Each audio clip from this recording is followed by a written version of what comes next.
वैसे तो साल में कुल 12 या 13 पूर्णिमा आती हैं, लेकिन ज्येष्ठ पूर्णिमा का अपना विशेष महत्व माना जाता है।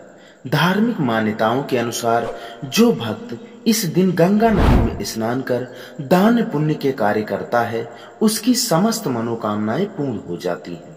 इतना ही नहीं, पितृदोष से मुक्ति पाने के लिए भी ये पूर्णिमा खास मानी जाती है। इस साल ज्येष्ठ पूर्णिमा 22 जून को मनाई जाएगी।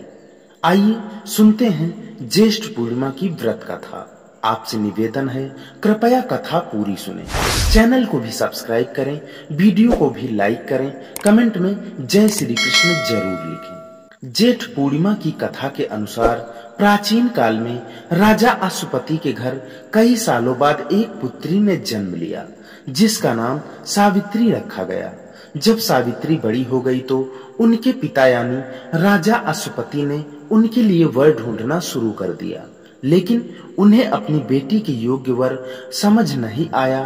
तब सावित्री ने अपने पिता की परेशानी को दूर करने के लिए खुद ही वर की तलाश में निकल गई।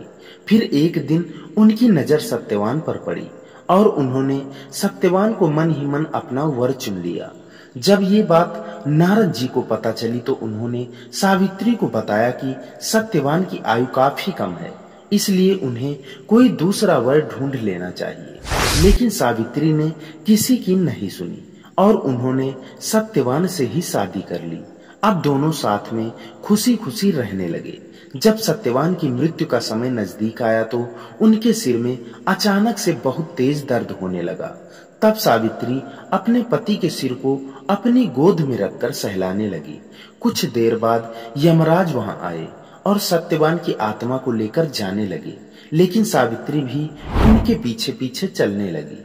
इस पर यमराज ने उन्हें वापस चले जाने के लिए कहा, लेकिन सावित्री नहीं मानी और कहने लगी कि जहां उसके पति रहेंगे वे भी वहीं रहेंगी।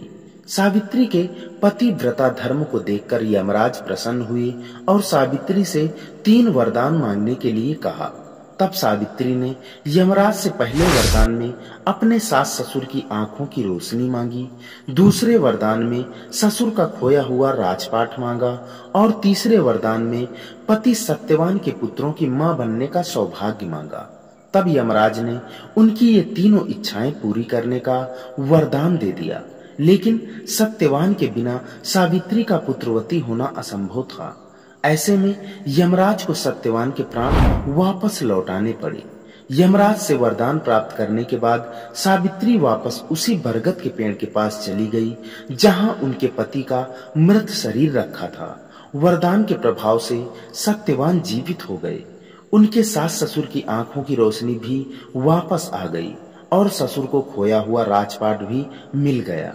कहते हैं तभी से ज्येष्ठ पूर्णिमा के दिन बरगद के पेड़ की पूजा की जाने लगी। तो दोस्तों, मित्रों, माताओं, बहनों, ये थी वट पूर्णिमा की व्रत कथा, ज्येष्ठ पूर्णिमा की व्रत कथा। आशा करता हूँ आपको पसंद जरूर आई होगी।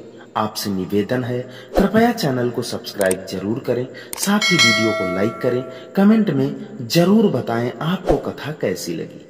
इसी के साथ विदा लेते हैं, मिलते हैं किसी नई वीडियो में। तब तक के लिए जय श्री कृष्ण।